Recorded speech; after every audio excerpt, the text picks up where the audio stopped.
This week on the Baseline Podcast, Josh and I are recapping the Super Bowl. And yes, the Philadelphia Eagles are once again Super Bowl champions. It was a game that I think we all love to see if you don't like the Chiefs, but also it was just overall an amazing game of football. And we're also going to finish up by talking about some of the other big news out of the sports world and finish up by talking about maybe a little bit of baseball. All that and so much more coming up on the Baseline Podcast.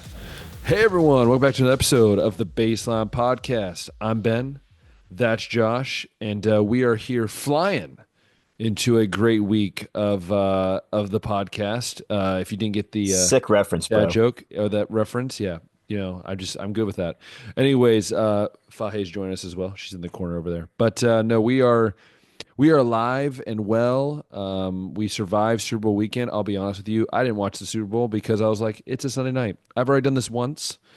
I don't need to do this twice, going into work dead tired.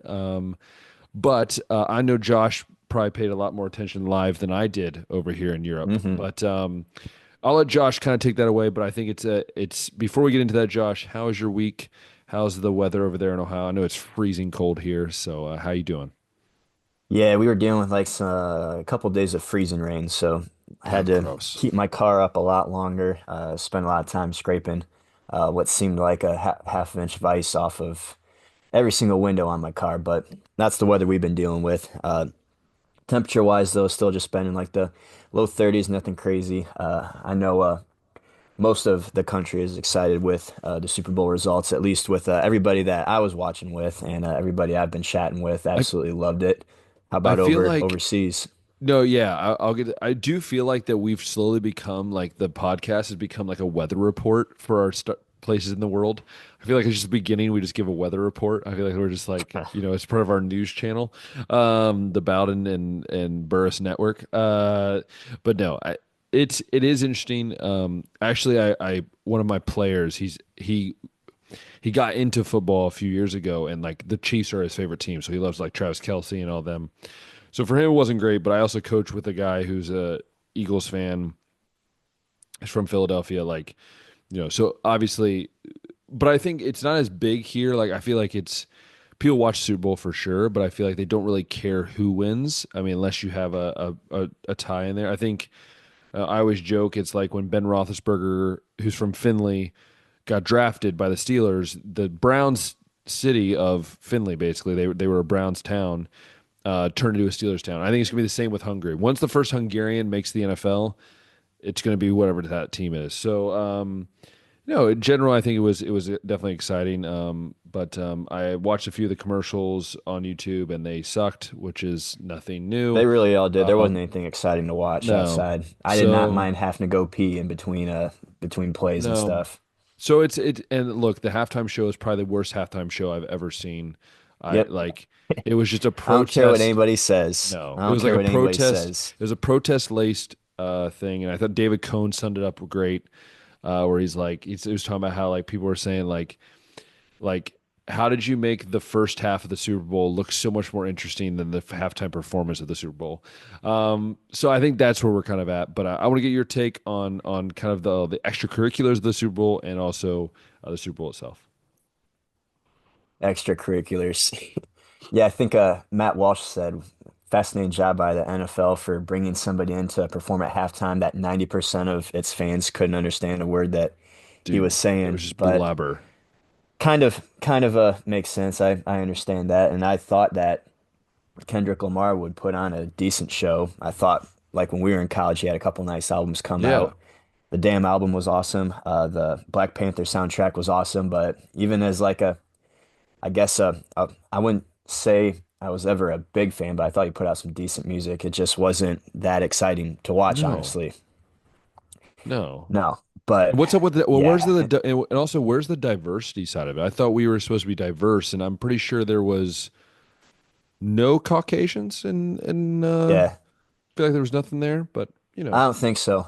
Serena Williams was in it though, and people have also been pointing weird. out, yeah, very weird. Like, If you want to dive into like deeper meaning, it seemed like a bunch of attacks on Drake too. And Serena Williams, I guess, is a former ex of Drake's, and she was a part of it, I guess, doing the Crip walk, and I guess the Crips actually killed one of her siblings, which is also like a weird connection there that some people put together. Dude, But dude, what? Then you had a yeah, guy who randomly just puts a Palestine flag up. straight up calls Drake a pedophile. Like look, I'm all for free speech, and it was crazy is the president had left at this time, I guess. Like he left like pretty soon into the game, but Oh, I don't know, just man. quick pit stop. Like I don't know, man. I just like why can't we get the Chris Stapletons? Why can't we get like Lauren Daigle did the freaking America the Beautiful, and that might have been the best performance of the whole night, right? Like why I don't was we get surprised people? by that. Yeah. Why can't we get people that can sing, people that can actually perform? Like even the one in LA a few years ago wasn't that good. Like I did not like the halftime show. Like it's just like See, the you're LA forcing one with Snoop you're Dogg and forcing it though. 50 But I feel Cent and like Eminem no, was it was better good. than But what this I'm saying still. this though is that Josh, I feel like maybe since we were what, maybe 16 or 17, I feel like they just force feed us this music. Like you have to like it. And it's like, no, no, we don't. There's nothing says we have to like what you're doing there. I feel that a little bit like Hollywood just like manufactures celebrities and that you're just supposed to know and they have nothing of note Well, that's it's like been successful. That's what I thought of when I found out who was singing the national anthem. I was like, who? Who's this? yeah, and like even Never like never the heard. Not gonna pretend to think that they're great or anything either. I forget I forget his name. There's a guy he came out with like a like kind of like a drinking song country. He's a black guy just this past summer. And like out of nowhere, like I've never heard of the guy before, right? Like and again, I just think that, sometimes it's just like why don't we just put people out there we know that can sing and can perform well? But it's a money grab, and we all know that. And but again, enough with the extracurriculars. Yeah. We also said how bad the commercials were, but no, Josh, how did you feel the game was, and were you shocked? Because believe it or not, you were wrong on your prediction, and I might have been right, not have been right about the point spread, but I was right about an Eagles victory. Yeah, I lost $100 on this game, but I feel like my bet further pushed Philly to a victory, so I am not mad. I was going to be coming out a winner either way, as I have been saying, but hey, we said that we all thought that this might be a game that was won in the trenches, and Yeah. as it turns out, it wasn't necessarily Saquon Barkley running all over the No. place. It seemed like the Chiefs were keen on making sure that he wasn't going to be the one that beat them. So Kellen Moore's like, okay, well, I still have AJ Brown, I still have Dallas Goddard, I still have Devontae Smith, I still have Jalen Hurts. So Talk we're about a gonna way to end your just career do with the damage with, Eagles, by the way. You're yeah. becoming the new Saints coach today. Yeah, becomes a new Saints coach, but that's just kind of the approach that Philly took. It just became a Jalen Hurts using all the weapons that he has and not necessarily force feeding Saquon Barkley, who was a big part of why they got there. But on the flip side, yeah, Patrick Mahomes sacked 6 times. It seemed like it was He's, way you know, more. he's done what Josh, we have said this for how many years now. When Patrick Mahomes gets pressured, people like he's not Tom Brady, he's not Peyton Manning. Like, yeah, they weren't Not even Joe athletic. Burrow. They weren't athletic, but they knew how to get rid of the ball. And what has Patrick Mahomes always been known for is holding the ball on so long. And Scrambling around trying to make a play I think happen. he's finally got that kryptonite. It's like, hey, let's just pressure four good linemen and force him to make a play. That was the other thing. I heard this from somebody the day after. I haven't checked it myself, but apparently the Eagles did not blitz once. No, they didn't. They They didn't blitz once. rushed 4 down linemen. So Nolan Smith, Josh Sweat, Jalen Carter, Jordan Davis all having heck of a day. I probably am forgetting even some of the other guys that they rotated in there, but yeah, 6 sacks. It seemed like it was more. There were more hurries, and it seemed like he was getting hit on the couple picks that he threw too. So they made a point to get after the quarterback, and then we also get to see our guy Cooper DeJean, our white Jackie Robinson, Our white with a defensive pick back six, bringing diversity on his back to the birthday. NFL on his birthday of all days too. That was sick. But yeah, there's so many things we can talk about in this game, and that's just like the trenches argument. But um, it seemed too like Casey's offense just wasn't in sync. Travis Kelce was a non-factor It was once most of the it's game. once when Taylor got booed, man. It threw off his mind. Taylor got Yeah, booed he and he said lost that it. he felt bad, but that's an appropriate response, I thought, from the crowd. No, but I What do else? but this is the thing though. I will be honest with you, Josh. I understand why people are frustrated. I do like. I'm not saying I agree with it, but I understand why people are like, dude, this is football. We do not care about the relationship. Like, leave. You know what I mean? Does that make sense? Like, I feel like I understand like the frustration from the fans. I do think it's a kind of ironic that in a Super Bowl you have more people cheering for Donald Trump than you do Taylor Swift. It's a very ironic time we live in. I don't think it's that crazy because when you think about who watches the NFL, it's a largely conservative audience. Yeah. So when you got a character like Taylor Swift who will go on her concerts and yell out F the patriarchy and try to mislead all these young girls and make a big push for Joe Biden and Kamala Harris, and then is met with a bunch of people that disagree with everything that she stands for. I'm not surprised when you get a reaction like that. Yeah. Not surprised at all when Donald Trump is in attendance and everybody cheers, I even being know. in a city like New Orleans. Yeah. But no, I think in general, I think that um the game was I think a game that the Eagles won. Like I don't think the Chiefs lost it necessarily. I think the Eagles just played better and had more efficiency. And I think at the end of the day, that's what matters if you are, the Eagles or any team that plays for the Super Bowl. That's kind of like where you're at. Yeah, that's the other side of it. A big reason why I thought Kansas City was going to win, we've been saying it most of the playoffs, is you can see the three or four plays that always seem to go Kansas City's way that shouldn't, that end up swinging the result, and they win by, 3 points or something like Yeah. that. But Philly came out here and didn't give officiating any chance, and even still, it seemed like Kansas City got a lot more calls called against them than what we've seen. It was almost like the NFL did a little rug pull right there. Like, okay, now we're going to totally flip the way we officiate. But even on Philly's first drive, A.J. Brown was called for offensive pass interference, and the drive ended up not going anywhere. And I was like, they're already starting it, man. And yeah, like And I don't there's understand like how you can't say that this is not rigged at this point for KC. It's very the hard to play. not. Like that play, like yeah, AJ Brown hit the face mask with his hands, but it was mostly just hand checking. It wasn't anything egregious that you don't usually see Yeah. otherwise. But just like something annoying that doesn't usually get called that seemed to get called because Kansas City was involved. But yeah, Philly made it a point to, or did what not many other teams did, and just straight up dominated. When you see the final, or not the final, but scores like 34-0 at one point, and then it cuts to like Kansas City defense on the bench crying mid-third quarter. It's like, wow, man, we're still like early into the second half, and they know that they're defeated. Or when you Yeah. see it's 40-6, just like this is very cool. Like objectively boring football game to watch, being as one-sided as it was. The final score doesn't even really indicate how much Philly truly dominated that.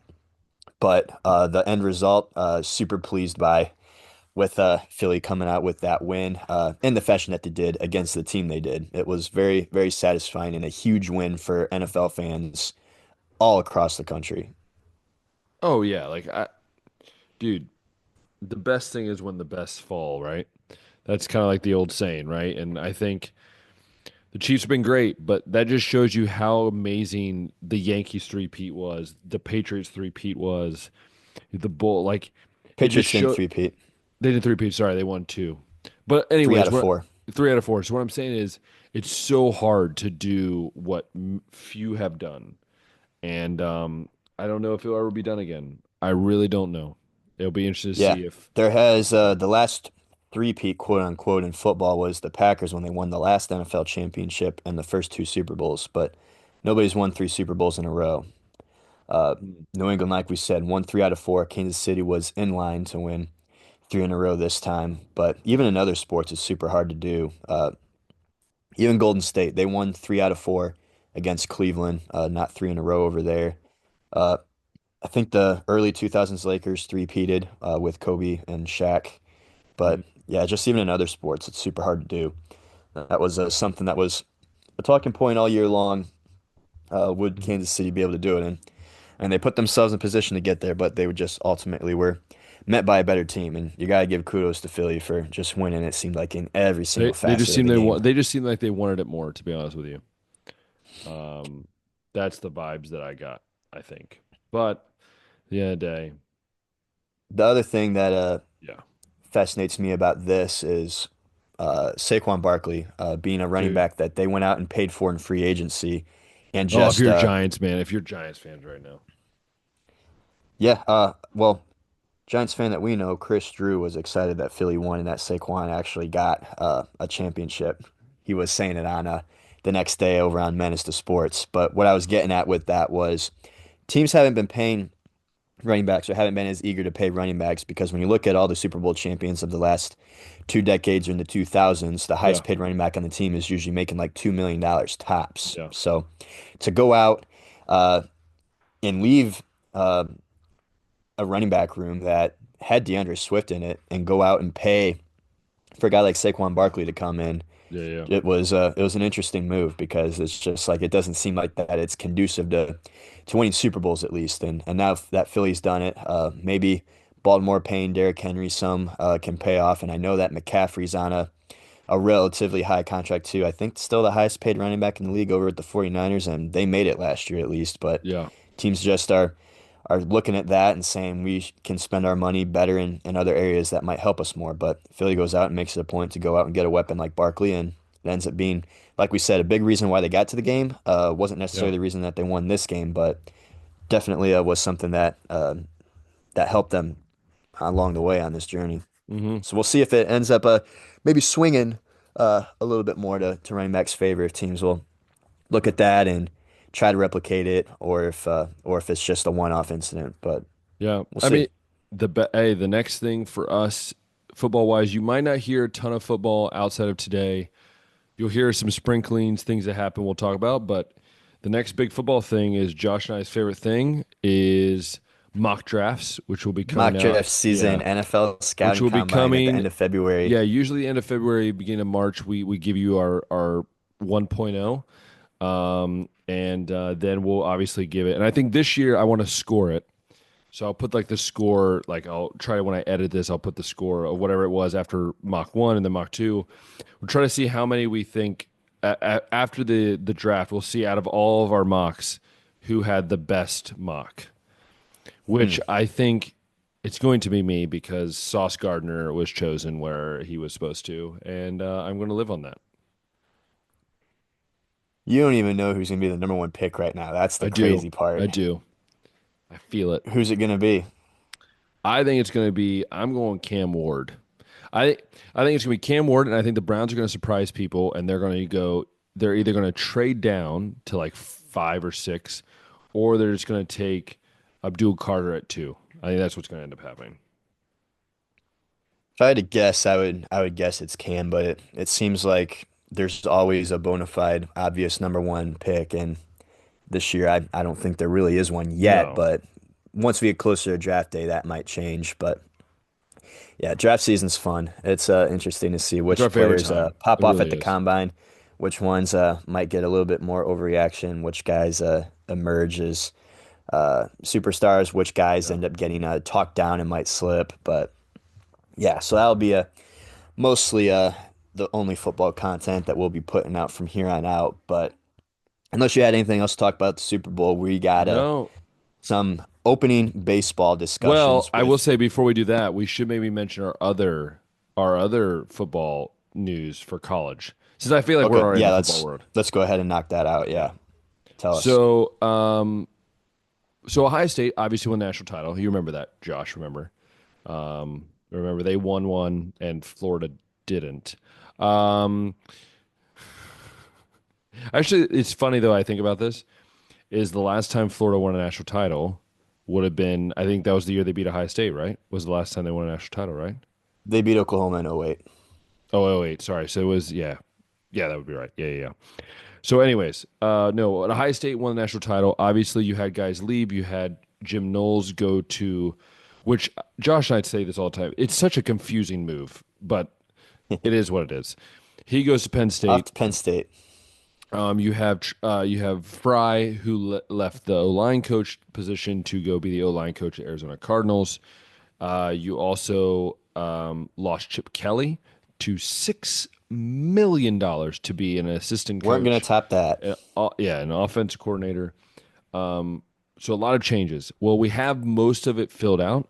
We do know now that Billy Fessler has been promoted from specialty, like a quality control coach, to now he is the quarterback's coach. We know that Brian Hartline has been raised from his co-offensive coordinator, which is basically just, hey, we're giving you more money, so we need to change your name, your title. So he goes from that to full-time assistant coach, full-time offensive coordinator, which he has only been, again, in air quotes, the offensive coordinator. He hasn't really called plays. Then we also have a kind of a newer thing that just came out the last day or so is Keenan Bailey has been promoted to co-offense coordinator, which is shocking to me, but And that's the tight ends coach, yeah, right? the For tight anyone ends that might not coach. know. Yeah, who he's a great young. He's only 29 years old, super young coach. Been getting Been groomed in been that with Ohio system for State. quite a Yeah, while. been with Ohio State since college.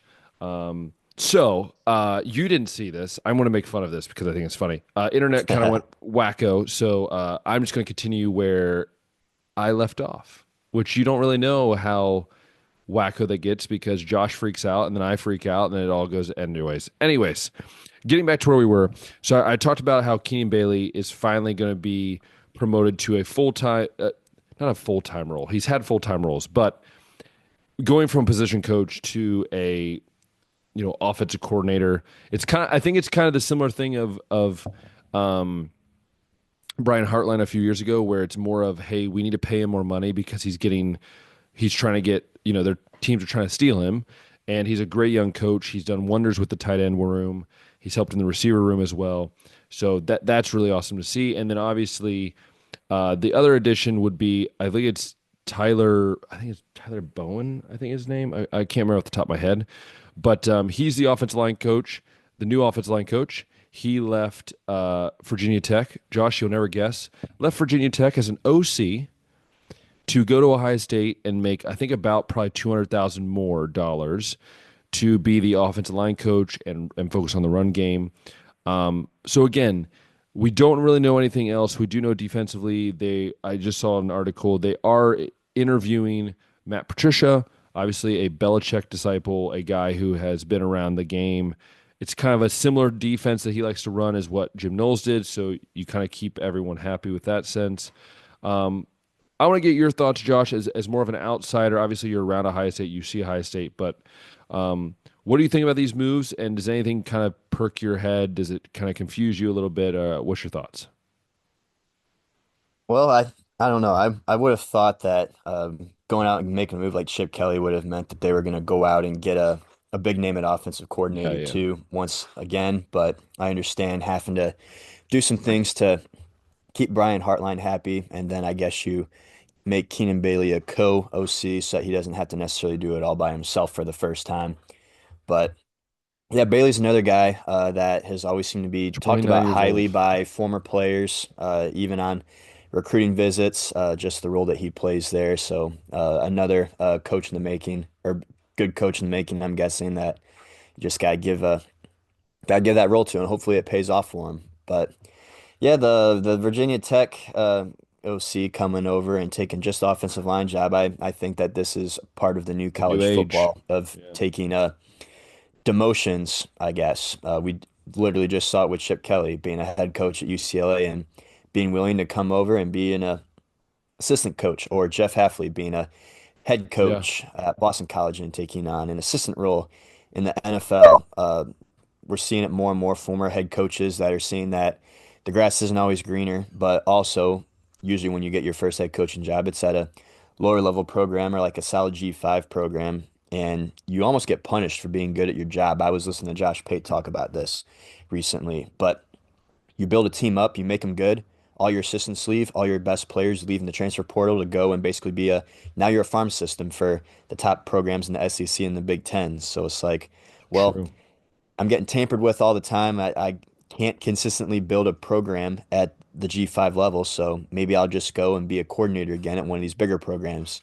You go and prove that you can be a successful head coach in a short window, and then use that to get maybe a better coordinator job than what you had before.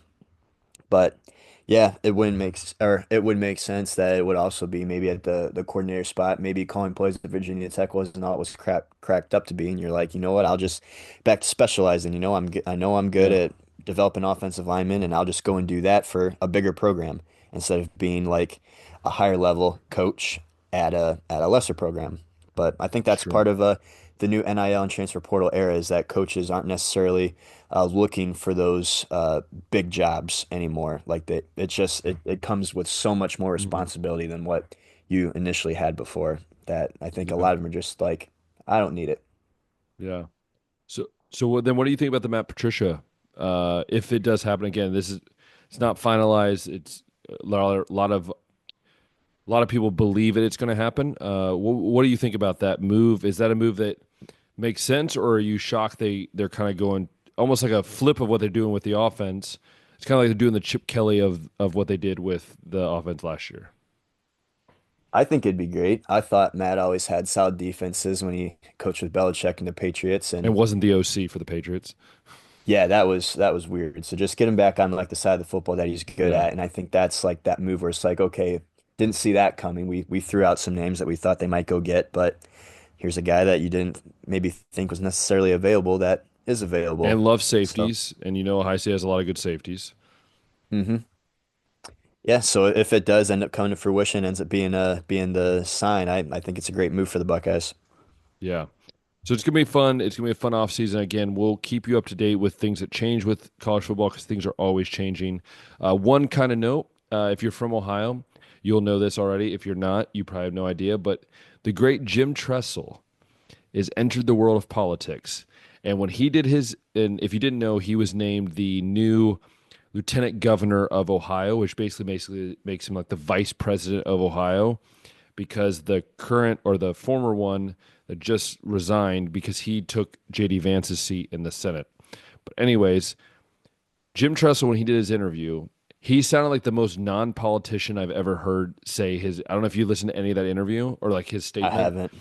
He basically sounds like he has no idea what he's about to do and it was almost like I don't really know if I'm supposed to be here. That's the way he sounded. But look, Jim Tressel's a great person. I love his podcast. It's a great podcast. So, um, yeah, I think he's going to be fit good. But, anyways, that's just a little side note. Jim Tressel, our new lieutenant governor. Kind of weird. Yeah, I'm not necessarily mad when a non-politician gets into spots No, like I that. know. Yeah. It's kind of like Tommy Tuberville. When he left coaching, now he's a senator. Um, it's kind of interesting. But, yeah, some would say that it's a it's a foul ball way outside and left field. But what can I say? It is baseball season, so why don't you hmm take it away, Josh? You like that segue, didn't you? That was a good Yeah, segue. yeah, nice one right there. So we got pitchers and catchers reporting to camp now. We're at that point Which of is just the weird, by year the way. It's always weird to me, but that it is is what it happening in is. February. No, they just report separately from the guys like 4 days earlier. Like I'm just like, okay, it doesn't really Yeah, make sense. I don't know. It's not like none of them are, or they're all doing nothing in the off season I necessarily, know. but it always seems like pitching needs, and in other sports like football, that defense starts off well, and the offense is the one that needs to catch up. So maybe uh, hitters don't need as much time out. No, pitchers need a I little bit guess. extra time to warm up and get the arm care stuff taken care of. Because I mean, you're starting in February and you're hoping that your arm can last all the way to October. So need a Yeah. little bit of extra time to get loosened up. But yeah, as we get into that, I figure we can just today talk about some of the uh, preliminary thoughts going into spring training. Who we thought had some successful off seasons, who we thought maybe dropped the ball, who might be some of those initial contenders going into the Mhm. season, and then maybe next week go more in depth with like player Yeah. rankings and stuff like that. I know trying to pick the top 10 last year was a Oh, lot that of was fun for brutal. us. Oh, that was brutal. That was so hard. It was. I think we both went with Ronald Acuna, and then he We got hurt did. in the And then he first got month of the hurt. year. Yeah. And then we were both like, oh, Yeah. well. And then as it turns out, Shohei Ohtani is indeed good enough to be the best in the league, even just as a DH, not even Yeah. pitching, not even playing any defense at all. Yeah. But yeah, just going we can start off in my Cleveland Indians American League and just go through some of the teams out there, maybe just the some of maybe the those. Reds and the Reds and the Indians will actually have a salary cap according to the commissioner. We might have a salary cap, so maybe they'll have a chance. Maybe we will. That's some more discussions for the next contract. Yeah, if they will have a salary cap and revenue sharing, kind of like how the NFL does. Yeah. Baseball's been super capitalist for So all of us, great. So we all ruined time. another sport. Lovely. Yeah, it just means that you got to try to win more. It's like other teams are going to have more money. It's not necessarily that we have no money, but you got to like find other ways to win. But Yeah. anyway, yeah, starting the American League, speaking of money, the Yankees most notably lost the Juan Soto sweepstakes. He goes to the Mets. So what do they do to respond? They go out and get Cody Bellinger. They go out and get Paul Goldschmidt. They go out and get Max Fried. They go out and add Devin Williams to the bullpen. And I guess they're expecting Jason Dominguez to be able to come up finally and be ready to go. Another young player uh, for the field. But Hmm. that's a team that I think is not necessarily going anywhere. I think they'll just have a little bit different identity. I wonder now that Judge doesn't have that protection from Soto and all those like extra guys getting on base, what that'll look like. Also, Paul Goldschmidt's getting old. He's on his way out. Cody Bellinger seemed to be on his way out, but was able to revive his career at the Cubs. But I guess what would you make of the Yankees offseason? Are they still that team to beat in the American League to you going into spring? Uh, Dude, it just seems like the Yankees choke a lot, at least recently. No, I mean, I felt like basically they took a bunch of like, like when you have a robot in a movie, you have all these different weird body parts that they're putting together to, repair the robot. I feel like losing Juan Soto, they're basically taking all these different parts of his game and putting it together. Like I feel like you get Paul Goldschmidt, a guy who has a great eye, who can see the ball very well. You have different aspects of the defense and the speed and the hitting. So I think it's interesting what they're going to do. I still think it's going to come down to, yeah, they're probably going to be a good regular season team, and then they're going to get to the playoffs, and what are they going to do? So for me, I think that's the key is like, how do they start this year? That's going to show us what Yankee team we have. If it's going to be the same or if it's going to be a little different in how it rolls. I honestly was thinking of the Moneyball scene where all the scouts are figuring out how they're Oh going to yeah, replace yeah. And Giambi. they put the different pieces together and like, hella. Yeah, they're like, okay, we're gonna get three guys to replace Giambi, and so the Yankees are like, we're gonna go out and spend some of the money that we would have spent on Juan Soto to go out and get Cody Bellinger, go out and get Paul Goldschmidt, and go out and get Max Fried. Yep. Just cover it all. Yeah, Fried's nice too, I think, because if you can, I don't know what their plan necessarily is with Marcus Stroman, but he will be healthy. They'll have a Garrett Cole, they'll have Fried, they'll have Rodon. Like it could be a pretty sweet pitching rotation for them too. It's true. No, it's gonna be fun. Starting It'll be fun rotation. to see. Yeah. Yeah. Will not have Clay Holmes though out of the bullpen this time Nope. around, but that's why you go out and get a guy like Devin Williams. Yep. Um, Anybody else in that division? I know the Red Sox went out and got Walker Buehler. The Blue Jays, I believe, got Santander. The Orioles Yeah. went out and got Charlie Morton. Um, I mean, any nothing any really. other team out there No, that you I mean, think could nothing challenge in really. that Yeah. division? I mean, maybe the Orioles because they're very talented, but again, nothing really piques my interest in that division outside the Yankees and what they're doing. Um, yeah. I'm more interested, obviously, in my own team, but also just generally in the AL. What's going to happen in the West this year. Um, what's going to happen in the Central, with your Guardians, and then also just with some other teams. So, yeah, the East, I'm like, I think it's going to be the Yankees or it's going to be who did I say? The Yankees or the Orioles. Orioles. But outside of that, no, I don't really have any thoughts. Yeah, I think if I'm an Orioles fan, I'm feeling exactly like how myself and other Cleveland fans are. Like you just came off of the season that you did, all this young talent's developing, and you really didn't do anything in the off season besides go out and Yeah, get Charlie Morton, and then you let Santander walk. It's like what are we doing right now with all yeah, this extra revenue? You didn't necessarily perform too well in the playoffs, and now you're just kind of saying like it's fine. We don't have to do anything to get any better. And it's like, dang man, that's your approach? yeah, Okay.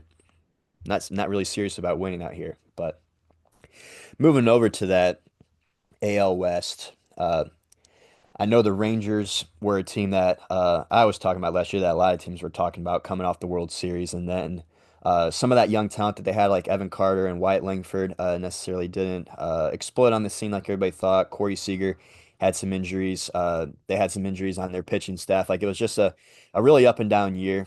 So if you're a Texas fan, you're hoping that everybody gels together, is fully healthy, and you can have a nice little bounce back season this year. But Yeah. I wonder about the Mariners, who probably had the best starting rotation on baseball last year, just didn't have the offense. And then Mm. you look at a team like the Astros, where it's like, I wonder what they're doing right now. They haven't made any moves with Alex Bregman yet. They sent Kyle Tucker away. Uh, it's just like I wonder what the Astros are going to do right now, because it seems like they are on their way out from their big run with losing to Detroit last year in that wild card series too. But that Yeah. division, I think, is intriguing at the very least to start the year. No, it's gonna be intriguing. I think it's gonna be one of those kind of one of those divisions that I think goes down the wire. I think throughout the year, I think you're gonna have multiple leaders throughout the year. I think you're gonna have multiple different things going on. But I think at the end of the day, I think the Rangers for me, I think underperformed last year, and I think they're gonna be back on top this year. I think that the Angels are just gonna be atrocious as normal. I don't think the Astros are necessarily. I mean, yeah, man. Again, I just there's something about the Rangers that just they stick out to me. It'll be interesting to see what they do, but and obviously the Mariners, but what they're gonna be the same every year. So again, I think that's your only option, if to be honest with you. Yeah, I think I'd lean Texas. And yeah, I didn't mention anything about the Angels. They've been active in the sense of they're signing a lot of like these old guys. Like they've gone out and gotten Tim Anderson. They've gotten Kenley Jansen most recently, I think today, but it's Hmm. nothing that's going to really Hmm. do anything to make them win a lot of Hmm. games. What's going to be ultimately beneficial to them is Oh if yeah, Anthony Rendon and Mike Trout can play a whole season. Like you got to get that to start, yeah. and you haven't been able to for the No, last several years. no, no. So even if all those other moves pan out, it's like those got to be more supporting pieces, not your main Yeah, pieces. it's true. And that brings us to the AL Central Division, where I think the only team that really was aggressive and tried to get better was Detroit. The Guardians. Oh, sorry. Detroit Tigers, Ben.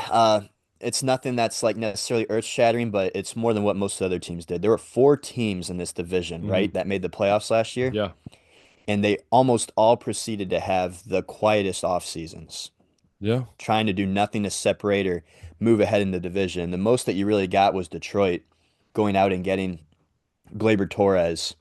And the Um, Royals got Jonathan India. India, yeah, made that trade.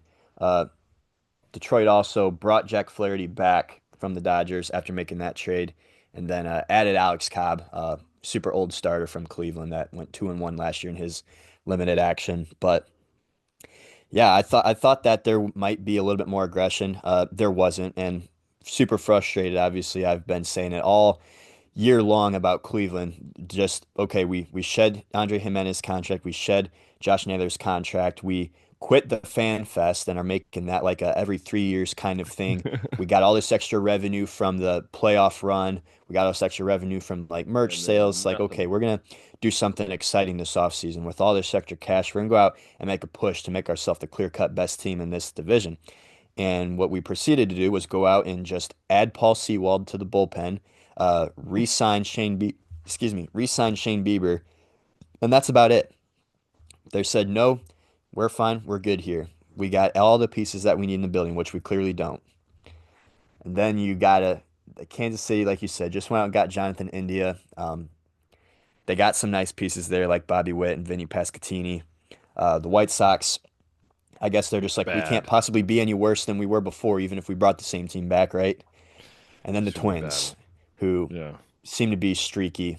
But uh, yeah, that division, I'm just like, I maybe I'm a little biased. I would think Cleveland still has the edge going into this year because of the way that the bullpen was, but I Yeah. think Detroit made the most noise and super hot at the end of the season last year and could maybe make that like if you can get a full season of like second half of last year's Detroit team, like that might be Mhm. the best team in this division.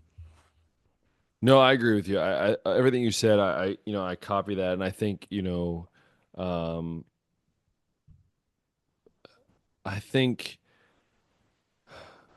Detroit obviously can do some damage. I think I really do, but man, I'm just something about the Twins this year that just feel like they're always on the cusp, and I feel like maybe this is the time for them.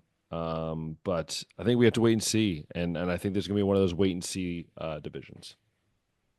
Yeah, it's gonna be. Yeah, it's you never really know with that division. Yeah, the Twins seem to like they just go on these streaks, and the Detroit went on that super hot streak last year.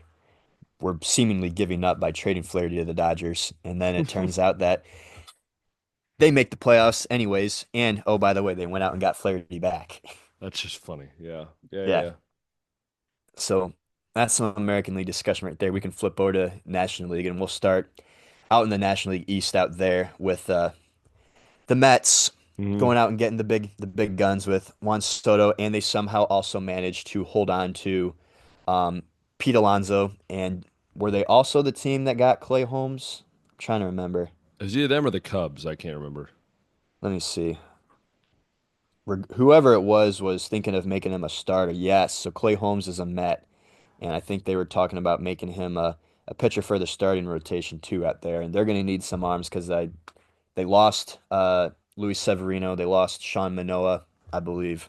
Yeah. But yeah, I mean the Mets were a team that were really solid last year without Juan Soto. I think he definitely comes in and makes them one of the most loaded first half lineups in the league. It's just a matter of what the guys following Francisco Lindor, Juan Soto, and Pete Alonso are going to do. But Yeah. if you're a Mets fan, I think you're excited about the way that the offseason went. No, yeah. I mean, look, I think that the East is going to be interesting because I think the Marlins are going to be bad. Um, Philly, I still think Philly is going to win that division, or at least at this moment in time. But I also believe that um, it's a unique division because I think the Mets can be the best team in that division, but they're the Mets. So I mean, they're still paying Bobby Bonilla. So to me, yeah, I don't know, man. Well, I mean, that's those are my thoughts. This is a weird division, and I never know what to do because every time I choose the Mets, they just screw me over. So Yeah, it is a tough call. The Mets are definitely, I think, a contender in there, but you can't rule out Atlanta. Similarly to the Rangers last year, they just had some inconsistent stretches and some bad luck with injuries. We mentioned Acuna already. Spencer mhm. Strider misses the whole season with Tommy John. And then on top of that, they lose Max Fried. So I wonder what their starting pitching rotation looks like if Chris Sale is somebody that can repeat the success he had last year, because he's been seemingly on his way Mhm. out and also just old or getting older. But Mhm. I think a really underrated move by them was going out and getting Jurickson Profar to be in that outfield with Yeah. Michael Harris and hopefully a healthy Ronald Acuna now. You hope that guys like Matt Olson and Austin Riley and Ozzie Albies can come back and be that lineup that won Mhm. the World Series not too long ago. But look like because again, Charlie Morton's another guy that left that rotation, Yeah. but you hope that getting a healthy Spencer Strider back, that Chris Sale can repeat some of his success last year, and we'll see what happens from there. And then also you mentioned Philly, yes, exactly, Yeah. another team right there that's star-studded. It seems like top to bottom, guys like Kyle Schwarber, guys like Bryce Harper, Nick Castellanos, they got so much talent in that building too, where it's like I think it's going to be another three-team race, and the Nationals are going to have some young, exciting pieces like Dylan Cruz should be looking Hmm. nice. CJ Abrams should be another guy that's looking nice. They had a couple other prospects come up that you hope if you're a Nationals fan that can develop, and then the Marlins, it's just like I don't really know what their plan is necessarily, but I think they Hmm. made some moves that are going to help them in the future, but it still might be another year or two out for them before they do Yeah. anything. But seems like a three-team race to me in that division. Yeah. Yeah. I agree with you, and those are probably the three teams for me. Um, I think it's going to be just as close as what the Central will be. I think those two are going to be the closest divisions. I think for sure on the national side, league side, but also maybe the overall as well. Yeah. Well, going out to the West, I mean, everybody's been talking about, excuse me, the Dodgers and the moves that they've made, being able to go out and get a guy like Blake Snell, be able to keep a guy like Teoscar Hernandez. They re-signed Clayton Kershaw today. Boost the bullpen with Tanner Scott, re-sign Blake Trinan. Like everybody seems to want Hmm. to be a Dodger right now. So that's a team that I think is going to be far and away the favorite to not only win that division, but to win the World Series once again. Um, but you still got, I wonder how the Padres will respond because they lose Profar, Yeah. they lose Kim, they lose Scott. There wasn't really a lot of notable moves that they made to really go out and replace No. those guys and get better. I think Arizona's gonna have a bounce back. That's what I'm gonna say. I think Arizona's That gonna have a was bounce back. Yeah. that was who I was going to get to Yeah. next. Is yeah, the Diamondbacks had, I think they were the highest scoring team in They baseball were. last year, Yeah. but they just didn't have the pitching to No. back it up. And Corbin Carroll, I did think could have had a little bit better of a season. There, even in spite of Hmm. his, I don't know if I'd call it a down year, but just not the year, the step that you would have expected him to take. Yeah. They replaced Christian Walker with Josh Naylor, so yeah, I think Arizona is another one of those teams where it's like don't rule them out just yet, and the Padres got to be Hmm. careful about maybe losing what looks like the second spot. And No. then it's Yeah. like the Rockies and the Oh Giants. yeah. I Well, the I wonder where Rockies. they Yeah. fall. Yeah, That. Yeah. Rockies every now and then build up to a window, but the Giants they want to be big players out in Cali. It seems like so bad. They always are in the mix for like these big free agents, and they just never seem to make them happen. Hmm. No. I do think that the Dodgers are gonna run away with this. I think, and I think second, I think Arizona. I just don't think the Giants and Padres have done enough.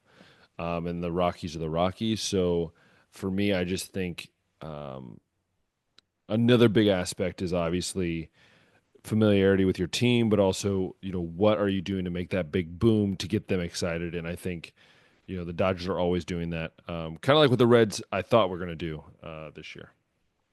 Hmm. Well, that takes us to the Central, where we will have your Reds, where we will have yeah, just a handful of other teams out there. Is this division always seems hard to predict too. Yeah. Milwaukee was the team that won it last year, but they lost a couple pieces on last year's roster that Hmm.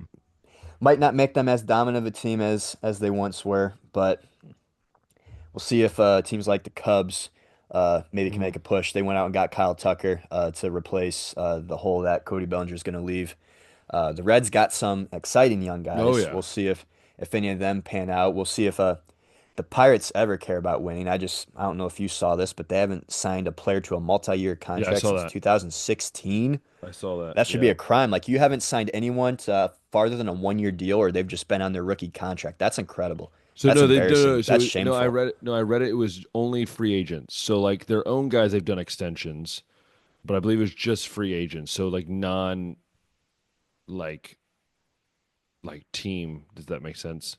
So like non That makes more yeah. sense. So it was That's mainly a little just bit free not as agents. bad, but phew, Yeah. man. And I'm missing another team. The Cardinals. Yeah. They're gonna have a They rough year always, too. yeah, they were rough last year. It's a team that you never really seem to know what you're going to get from them, Yeah. but largely consistent, it seems like, No, just on yeah, I some mean I think bad spots. look, in this I think it's gonna come down to the Reds, and I think it's gonna come down to the Brewers. And I think the Reds have done enough. They got Terry Francona. I mean, that alone is changing the culture. The guys are excited about him. You have some of the best young core in all of baseball, and I just think this team is going to do really well this year. And I think they're gonna have a really good season. But also, I think you know, I mean, heck, all these teams are going to, I think, be decent. I don't think any of them is going to be terrible. I think you're going to have maybe three teams over 500. But at the end of the day, I think the Reds are just going to be a little bit better than I think the rest. Hmm. I would lean Milwaukee right now. I Yeah. like the way that Jackson Chourio played last year. I know that they're going to get Christian Yelich back, uh, but Hmm. back injuries are also tough to come back from, and I wonder what that'll look like. Um, and just what I guess they'll be able to do to replace guys like Willie Adames, Devin Williams that left in the offseason.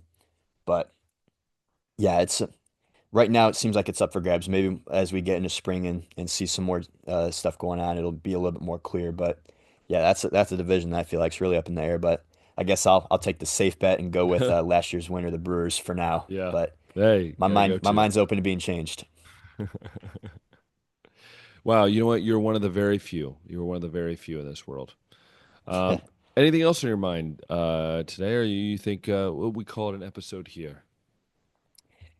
I think we can call it right there. I didn't have anything else on Al- the agenda. Also, if you want to give them a heads up too, I think also in about a month we're going to be doing our March Madness. Actually, less than a month, we'll be doing our March Madness as well.